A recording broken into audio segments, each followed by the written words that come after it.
थोडा जो 23 तारखेसाठी ठेवा, पुन्हा एकदा विजय मिळण्यासाठी ते उत्साहाला आपल्याला साजरा करायचा. मी आता भाषण ऐकताना जे माझ्या घशाचं झालंय तेच मी पाहत होतो, विनोदजींचं पण तसंच झालंय. मला वाटतं नेहमी कणखर असणारा आवाज, मग कधी तो मुंबईत कुठेही ऐकतो आम्ही, कधी छत्रपती संभाजीनगर मध्ये ऐकायचो. थोडा घसा बसलेला, पण विनोदजी थोडा घशाला आराम द्या, तुम्हाला सत्ताधारी पक्षाचा आमदार म्हणून विधानभवनात बोलावंच लागेल, सत्ताधारी बेंचेसवरनं बोलावंच लागेल. पण ही निवडणूक आता 4-5 दिवसावर आलेली आहे. 20 तारखेला मतदान आहे आणि मी जे सर्वत्र करत असतो, मी संपूर्ण महाराष्ट्रात जे करतो ते इथे करणार आहे. 20 तारखेला आपली निशाणी कुठची आहे? 20 तारखेला तुम्ही कोणाला मतदान करणार आहे? 23 तारखेला जिंकणार कोण आहे? प्रचाराची गरज आहे का? चला मी चाललो पुढे. कशासाठी आले? काही गरज नाही ना. पण ही निवडणूक महत्वाची आहे. मशाल आपण एवढ्यासाठी हाती घेतलेली आहे कारण महाराष्ट्रामध्ये जरा आवाज थोडं अंधार पसरलेला आहे. एकंदर आपण पाहतोय गेल्या 5 वर्षामध्ये आपण 3 सरकारं पाहिली. एक 48 तासाचं जी पहाटेची शपथविधी होती, दुसरं आपलं 2.5 वर्षाचं, आणि तिसरं म्हणजे गद्दारांचं. ह्यानाच भाषणाला घेतलं पाहिजे. ते आहेत ना गद्दार, एक ते टेलिप्रॉम्प्टर बाजूला घेऊन बोलतात, ते खेकड्याला बाजूला घेऊन बोलत होते, तसं तुम्ही माझ्या मागे उभे राहा. पण हे महत्वाचं आहे, ही जी 2.5 वर्ष आत्ताची आणि त्याच्या आधीची आपली 2.5 वर्ष जर तुम्ही साधी तुलना केली तर आपण महाराष्ट्राला कुठे नेत होतो. आणि ह्या 2.5 वर्षांमध्ये या गद्दारांनी, या खोके सरकारने, या निर्लज्ज भाजपा सरकारने आपल्याला नेरे कुठच्या अंधारात हे आपण पाहिलं पाहिजे. हा जो महाराष्ट्रात अंधार पसरलेला आहे तो दूर करण्यासाठी निश्चितपणे आपल्याला ही मशाल पेटवावी लागेल. कारण ही जर मशाल पेटली नाही, 20 तारखेला आपण मतदान केलं नाही, 23ला आपलं सरकार आलं नाही, तर चुकून कुठेतरी ह्या राज्याचं नाव भाजपवाले अदानी राष्ट्र करतील.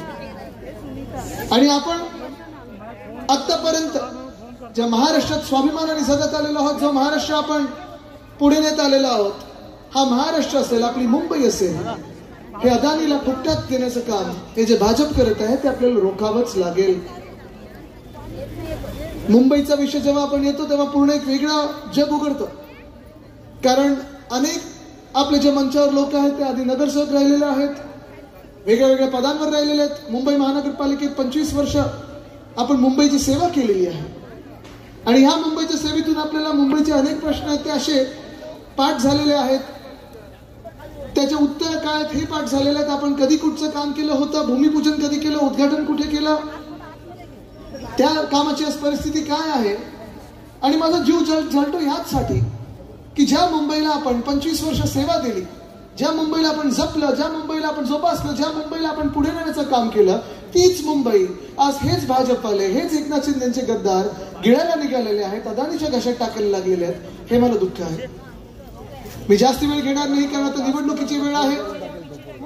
मला पुढेही अजून 2 सभा आहेत, पण 2-3 महत्वाचे विषय मी आपल्या समोर मांडणार आहे.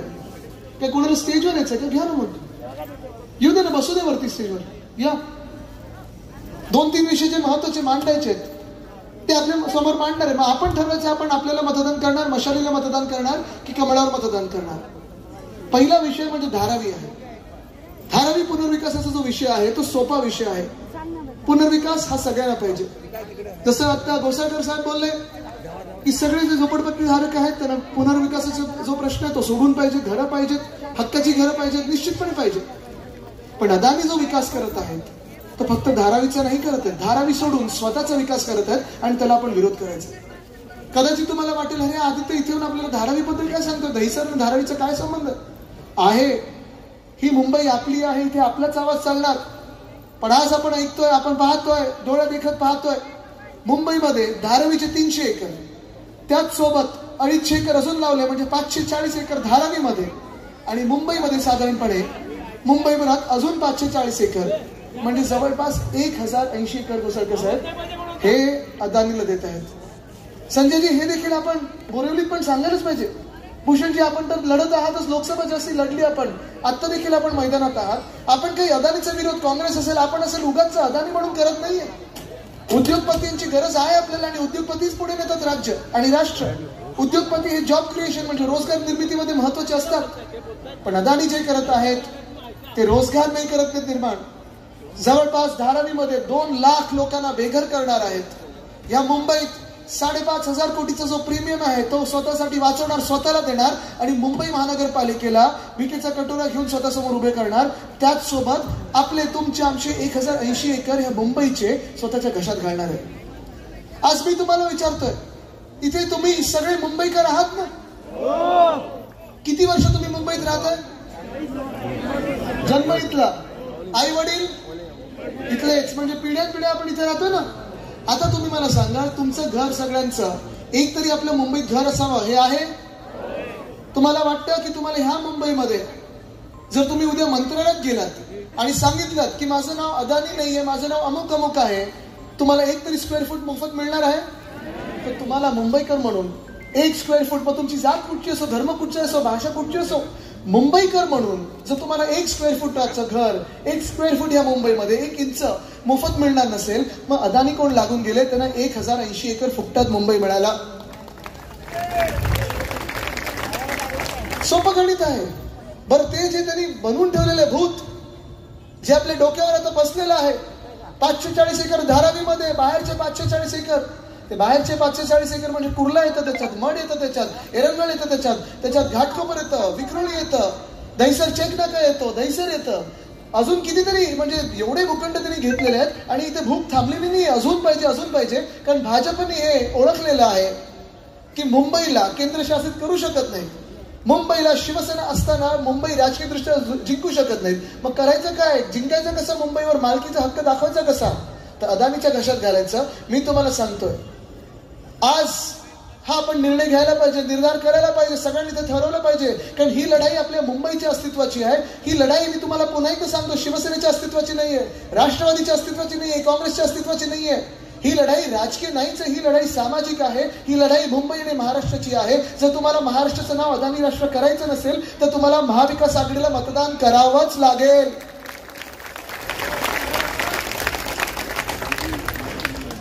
कारण आपण निर्णय घेतलेला आहे की ज्या दिवशी आपलं सरकार बनेल, म्हणजे 23 तारखेला संध्याकाळी 5 वाजता आपलं सरकार बनणार आणि आपलं सरकार बनल्यानंतर पहिली होळी आपण त्या अदानीच्या पूर्ण टेंडरची करू, ती सगळी प्रक्रिया रद्द करू.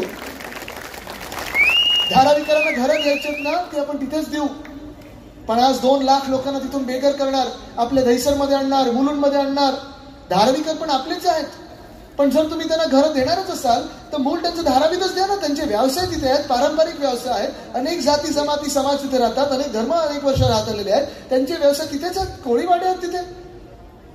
पण जसं आज मी तुम्हाला सांगतोय की हे धारावीचं जे भूत आपल्या डोक्यावर बसवलेलं आहे, धारावी पुनर्विकासाचं अदानीचं भूत आपल्या डोक्यावर बसवलेलं आहे, तसं भाजपानी अजून एक मोठं भूत आपल्या डोक्यावर बसवण्याचा प्रयत्न करत आहेत.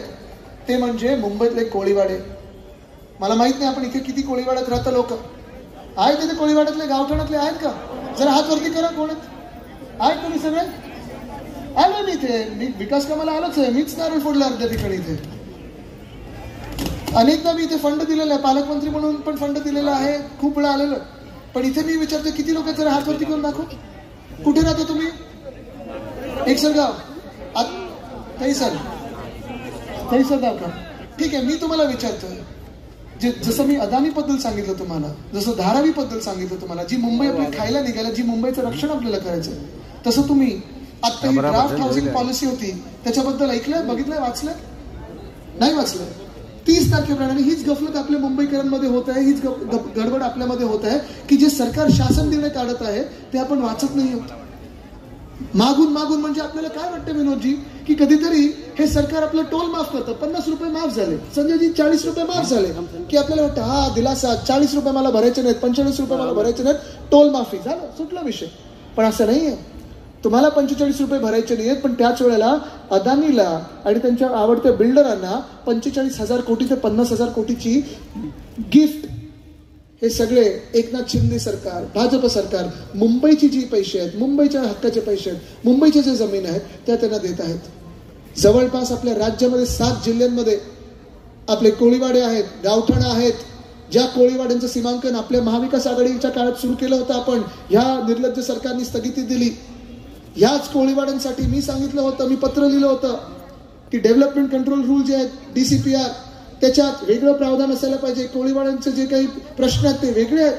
मी सांगितलं होतं केंद्र सरकारला की CZMP म्हणजे कोस्टल झोन मॅनेजमेंट प्लॅन, त्याच्यात आमच्या कोळी बांधवांसाठी मासे विकायला किंवा मासे सुकवायला जागा पाहिजे, बोटिंगसाठी जागा पाहिजे. पण केंद्र सरकार एवढं बधीर आहे की त्यांनी ऐकलं तर नाहीच. मला वाटलं बधीर असेल, ठीक आहे, कधी कधी सरकार असतात बधीर, असंवेदनशील असतात सरकार, पण असंवेदनशील नाही, बधीर नाही. तर सरकार एवढं चालाक आहे केंद्राचं, मोदी साहेबांचं सरकार एवढं चालाक आहे की त्यांनी ठरवलेलं आहे, एकनाथ शिंदेनी ठरवलेलं आहे की आपले जे कोळीवाडे आहेत, 7 जिल्ह्यांमधले कोळीवाडे आणि गावठण आहेत, ही सगळी घालायची त्यांना बिल्डरांच्या घशात. तुम्ही नीट तो ऐकून बघा. मी मध्यंतरी 7 जिल्ह्यांच्या सगळ्या कोळी बांधवांना बोलून घेतलं होतं, कारण 30 ऑक्टोबर पर्यंतच आपल्याला तारीख होती विरोध दर्शवण्याची. तरी काय त्याच्यात लिहिलेलं आहे की महाराष्ट्रातले सगळे कोळीवाडे आणि गावठण हे ना आम्ही क्लस्टर डेव्हलपमेंट करू. क्लस्टरचा अर्थ माहितीये? SRA चा दुसरा गोंडस शब्द म्हणजे क्लस्टर. आज एकरांवर आपण बसलेलो जे कोळीवाडे आहेत, एकाड्यावर पसरलेले कोळीवाडे आहेत, माझ्या मतदारसंघात देखील कोळीवाडा आहे. पूर्ण आपण पाहतो एकरांवर बसलेला आहे. तिथे अनेक पारंपरिक प्रथा परंपरा चालत आलेल्या आहेत, संस्कृती आहे, कला आहे, व्यवसाय आहेत, मासे विक्री चालते, सगळं चालतं. आणि वेगळे वेगळे समाज तिथे शांततेत एकत्र एवढे वर्ष राहत आलेले आहेत. पण त्याच कोळीवाड्यानं त्यांचा डोळा आहे. ते काय करणार आहेत? आज आपण एकरांमध्ये आहोत, आपल्या सर्वांचं क्लस्टरमध्ये नाव घेणार, क्लस्टर करून 1-2 बिल्डिंगमध्ये, 1-2 इमारतींमध्ये आपल्याला स्क्वेअर फुटांमध्ये डावणार आहेत. आणि बाकीची जी जमीन आहे, समोरची जी जमीन आहे, समुद्रकिनारची जी जमीन आहे, ती देणार कोणाला? अदानीला. म्हणजे बोलायचं ना सब भूमी गोपाल की, तसं भाजप बोलतं सब भूमी अदानी की. का मरून घासायचं आपण? का म्हणून भाजपला मतदान करायचं? आज जे भाजपचे मी पाहतो म्हणजे ह्या 2019 ज्या निवडणुका झाल्या तेव्हा साधारणपणे जिथे जिथे कोळीवाडा आहे असे जास्तीत जास्त जागी मी पाहिलं, थोडं ऑब्झर्वेशन होतं की भाजपचे आमदार जिंकून आलेत. पण धक्का या गोष्टीचा बसला की ह्याच कोळी बांधवांसाठी आपण शिवसेना उद्धव बाळासाहेब ठाकरे पक्ष म्हणून लढत आलो, झगडत आलो. आणि जिथे आपण वाद घालतो या सरकारांशी ते आपल्या कोळी बांधवांच्या हक्कांसाठी घालतो. पण आज या गेल्या 5 वर्षांमध्ये आगरी कोळी समाज असेल, अनेक समाज असतील, ह्यांच्या विरुद्ध भाजपने एवढं काम केलेलं आहे, अनेक गोष्टीच्या विरोधात केलेलं आहे. पण 2-3 गोष्टींचं उदाहरण द्यायचं. पहिली गोष्ट म्हणजे आई एकविरा देवी जी आमची कुलदैवत आहे, अनेक कोळी बांधवांची कुलदैवत आहे, तिथे त्या पायऱ्या आपण नीट करून घेत होतो, फनिक्युलर रेल्वे करत होतो, ते मंदिर छान करून घेत होतो. त्याला स्थगिती दिली ती एकनाथ शिंदे सरकारने दिली, भाजपने दिली. एका सुद्धा भाजपच्या आमदारांनी काही केलं नाही. नवी मुंबईमध्ये विमानतळाचं नाव आपण श्री दिबा पाटील आंतरराष्ट्रीय विमानतळ हे दिलं होतं. आपल्या मंत्रिमंडळाचा निर्णय आहे. केंद्र सरकारकडे आपण प्रस्ताव पाठवला. आपलं सरकार पडून आज 2.5 वर्ष झालेली आहेत. अयोध्येतलं नाव महर्षी वाल्मिकी नाव दिलेलं विमानतळाला, गोव्यातलं मनोहर पर्रिकर नाव दिलेलं आहे त्यांच्या विमानतळाला. पण आपल्याकडे छत्रपती संभाजीनगरमध्ये छत्रपती संभाजी महाराज विमानतळ आणि इथे श्री दिबा पाटील विमानतळ असं दिलं होतं. पण ह्या दोन्ही प्रस्तावावर कुठेही मान्यता आली नाही. काय एवढा महाराष्ट्र द्वेष आहे तुमच्या मनामध्ये? काय एवढा महाराष्ट्रद्रोह आहे तुमच्या मनामध्ये? आज तुम्ही कोळीवाडे खायला निघालेला आहात. पियुष गोयल साहेबांसारखे जे त्यांचे मंत्री आहेत, जे त्यांचे खासदार आहेत, इथेच बातमी मला वाटतं लागली होती कुठेतरी, कुठच्या तरी माशांच्या ठिकाणून जात होते, मासे विक्रेत्यांच्या ठिकाणून, लगेच रुमाल आला बाहेर आणि नाकार लागला. बरोबर ना? वजीर. तसाच त्यांच्यासाठी आपली दक्षिण मुंबईमध्ये छत्रपती शिवाजी महाराज मंडई जी आहे, जिथे वर्षानुवर्ष अर्थात महापालिकेची जागा आहे, पण मासे विक्रेते तिथे बसत आलेले आहेत. त्यांना आता तिथून काढायचा डाव त्यांनी केलेला आहे. मी पहिला विरोध दर्शवलेला आहे आणि मी ह्या कोळीवाड्यांसाठी लढणार म्हणजे लढणार. मी ठरवलेलं आहे. घोसाळकर साहेब आपल्याला करायला लागेल, संजयजी आपल्याला करायला लागेल. आपलं सरकार आल्यानंतर भूषणजी आपल्याला करायला लागेल. पहिल्या दिवशी आपण सर्वांनी मिळून ह्या ड्राफ्ट हाऊसिंग पॉलिसीची होळी करायची आणि कोळीवाडे जे खायला निघालेले बिल्डर त्यांना महाराष्ट्राच्या बाहेर पाठवून द्यायचं. माझ्या कोळीवाड्यांना कोणी हात नाही लावू शकत. आणि मी तर हे पण ठरवलेलं आहे की कोळीवाड्यांचं सीमांकन पूर्ण करायचं. आणि जर 1080 एकर मुंबईचे फुकटात अदानीच्या नावावर होऊ शकतात, तिथे आपण रद्द करणार. तर माझे कोळीवाड्यांचे ज्या प्रॉपर्टी आहेत आणि भाडे करू जे तिथे राहतात त्यांच्या न्याय हक्काबद्दल काय, जे वर्षानुवर्ष कोळी बांधव प्रॉपर्टी कार्ड मागत आहेत त्यांच्या नावावर आपण प्रॉपर्टी कार्ड करून द्यायचं. कोळीवाडे खायला निघालेले आहेत. एका बाजूला 1080 एकर खायला निघालेले आहेत. ह्या मुंबईमध्ये जर पहिला हक्क घरांवर कोणाचा असेल, जमिनीवर कोणाचा असेल, तर तो ह्या मुंबईकरांचा असायला पाहिजे. 100% मुंबईकरांचा असायला पाहिजे. ज्यांना मुंबईनी जोपासलेला आहे. मुंबईकर स्वतःला समजतात आणि असे अनेक लोक आहेत, अनेक वेगळे वेगळे आज आपण पाहतोय लोक जे मुंबईला सेवा देतात. मी तर सांगतो, पोलिसांचा घराचा प्रश्न हा माझ्यासाठी सर्वप्रथम राहणार आहे. पोलीस क्वार्टर्स आपल्याला नवीन बांधायच्याच आहेत, पण रिटायर्ड पोलीस फॅमिल्या ज्या आहेत त्यांच्यासाठी देखील मला घरं द्यायची आहेत. जसं सरकारी कर्मचाऱ्यांना आपण घरं देणार आहोत, जुनी पेन्शन देणार आहोत, तसं पोलीस कर्मचारी असतील, BST कर्मचारी असतील, महापालिकेचे सफाई कर्मचारी असतील, महापालिकेचे कर्मचारी असतील, या लोकांनी मुंबईला सेवा दिली. जो कोविडचा काळ आपण नेहमी विचार करतो की कसा काळ होता, जागतिक महामारी होती आणि त्या जागतिक महामारीच्या काळात उद्धव साहेबांनी जे रक्षण केलं, आपलं सगळ्यांचं संरक्षण केलं. उद्धव साहेबांच्या सोबत डॉक्टर होते, नर्सेस होते, रेसिडेंट डॉक्टर्स होते, आरोग्य सेविका वर्कर्स होत्या, अंगणवाडी वर्कर्स होत्या, हे सगळे महापालिकेचे कर्मचारी होते, पोलीस वर्कर्स होते, सगळे होते. आणि मुंबईचं कौतुक जे WHO केलं ते ह्या मुंबईमुळे केलं, ह्या महाराष्ट्राच्या मातीमुळे केलं. पण मुंबईला खायला निघालेले आहेत, मुंबईला मोडायला निघालेले आहेत. मुंबईचं सगळं काही घ्यायचं आहे ना. इंटरनॅशनल फायनान्शियल सर्व्हिसेस सेंटर तर गेलेलं आहे गुजरातला. ठीक आहे, गुजरातचा काही विकास होतो तर मला विरोध नाही. मुळात हा मराठी गुजराती वादच नाहीये. पण दुर्दैवाने झालंय असं की देशातल्या प्रत्येक राज्यातल्या वाटायला लागलेलं आहे की सगळं काही खेचून तुम्ही गुजरातला का देताय. भूमिका माझी स्पष्ट आहे. जर गुजरातचा विकास होत असेल आनंद आहे, आसामचा विकास होत असेल आनंद आहे, काश्मीरचा विकास होत असेल आनंद आहे, पण माझ्या हक्काचा, माझ्या महाराष्ट्राचं खेचून घेऊ नका. कारण इथे माझ्या देशभरातून लोक येतात, तरुण तरुण येतात, एका रोजगारासाठी येतात. ह्या महाराष्ट्रात जन्मलेले तरुणी आहेत, ते देखील एक स्वप्न घेऊन येतात की आम्हाला रोजगार पाहिजे. त्यांच्या रोजगारचा हक्क तुम्ही घेऊ नका. पण मोडतात कसा बघा. तेजस्वीजी, तुम्ही देखील नगरसेवक राहिलेले आहात. तुम्हाला माहिती आहे की महानगरपालिकेत BSTची बस सेवा किती महत्वाची आहे. आणि ही बस सेवा आपण जी देत होतो, आपल्या सरकारमध्ये देत होतो, जी आपण 25 वर्ष मुंबईकरांना सेवा दिली. आपण आत्ताच नगरसेविका होतात, आपल्याच टर्म मध्ये आपण ठरवलं होतं की ह्या मुंबईत BST प्रत्येक जण कधी ना कधीतरी BSTवर प्रवास करतो. इथे सगळे करतात ना. मला सांगा, BST किती रुपयात तुम्ही किती किलोमीटर जाऊ शकता? 5 रुपयात किती किलोमीटर जाता? 5 किलोमीटर. 10 रुपयात किती किलोमीटर जाता? 15 रुपयात किती जाता? आणि 20 रुपयात तुम्ही कुठूनही कुठे जाऊ शकता. मला वाटत नाही की जगात कुठेही अशी चांगली सेवा असेल जशी आपण BSTची देतो. कारण AC बसेस देतो, सर्वात परवडणारी सेवा देतो.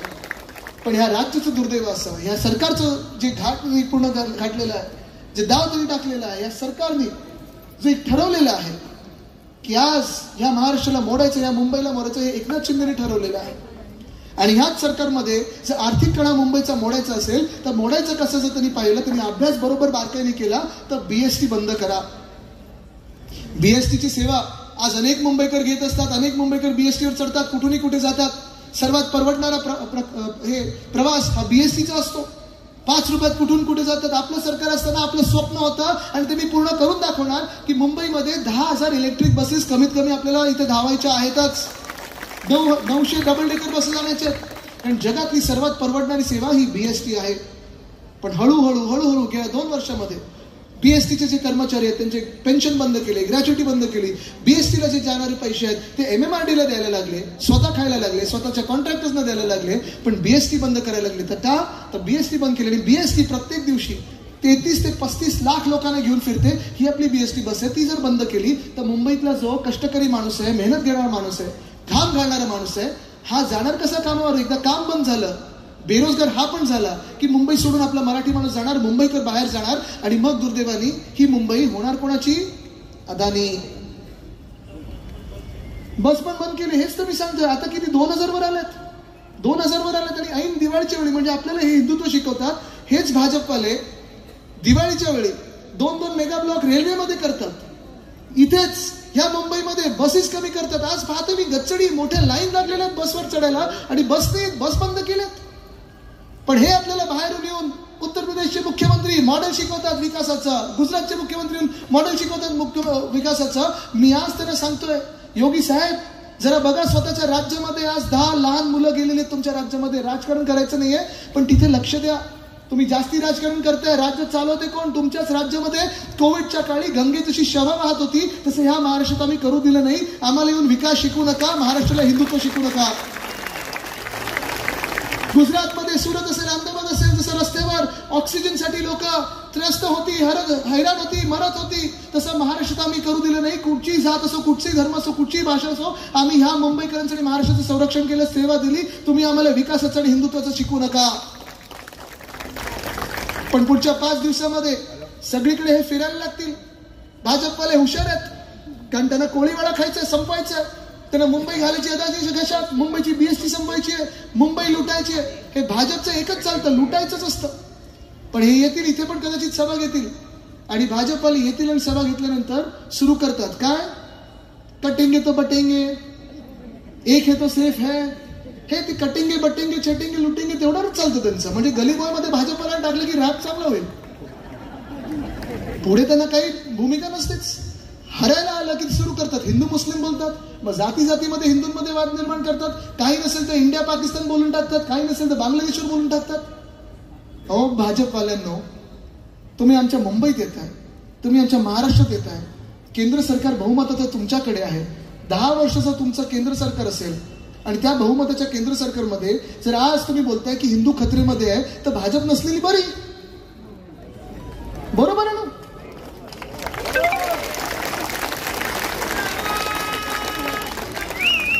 आज भाजपने हा विचार केला पाहिजे की कटिंगे बटेंगे ह्याच्या पुढे काय तुम्ही ह्या देशाला दिलं. या 10 वर्षामध्ये तुम्ही नोटबंदी केली, तुम्ही अनेक गोष्टी केल्या, जीएसटी सारख्या काही योजना आणल्यात आणि महाराष्ट्र लुटायचं काम केलं. जीएसटीचा परतावा अजून येत नाही. दुकानदार त्रस्त आहेत, दुकानदार हैराण आहेत. आता ईडी तुमच्या दुकानदारावर लावून ठेवलेली आहे, PMLA जीएसटी मध्ये आणलेलं आहे. हे सगळं केल्यानंतर तुम्ही 10 वर्षानंतर पण, बहुमताचं सरकार असल्यानंतर पण, नेहरूंनी काय चूक केली, गांधींनी काय चूक केली, कटेंगे तो बटेंगे, एक रहेंगे तो सेफ रहेंगे. मी तुम्हाला आज सांगतोय, हे जे दोन्ही वाक्यात ना, कटेंगे तो बटेंगे आणि एक रहेंगे तो सेफ रहेंगे, दोघांशी मी सहमत आहे. मी तुम्हाला सांगतो, जर आपण बटेंगे तो कटेंगे झालो, आपण वाटलो गेलो, आपण विखुरले गेलो, तर भाजप आपला खिसा कापेल. कापू द्यायचा? बटेंगे तो कटेंगे. आणि तुम्हाला अजून एक सांगतो, एक रहेंगे तो सेफ रहेंगे. म्हणजे आपण सगळे एक राहिलो, सगळे धर्म, सगळे जाती, सगळे समाज इथे जर एक राहिलो, तर भाजप से 2 हात सेफ रहेंगे, 2 हात दूर सेफ रहेंगे. हा त्याचा अर्थ. पण ह्या महाराष्ट्रामध्ये आपल्याला येऊन शिकवायला लागलं की हिंदुत्व काय. ह्याच भाजपवाल्यांनी आपल्याला 2 महिन्यापूर्वी सांगितलं होतं की बांगलादेशमध्ये हिंदूंवर अत्याचार होत आहे. सांगितलं होतं ना.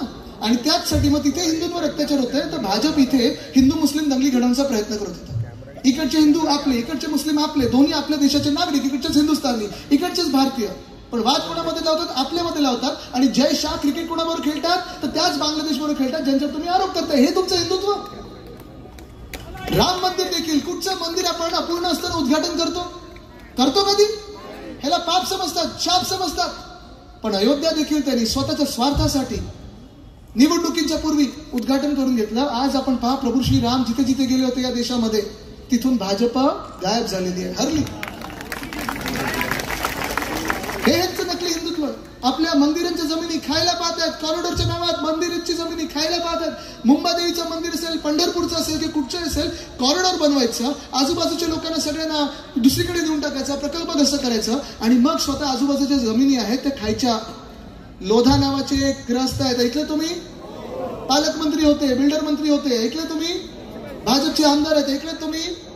त्यांनी अयोध्येच्या आजूबाजूची सगळी जमीन घेतली आणि ती जमीन घेतल्यानंतर मोठ्या मोठ्या इमारती होणार.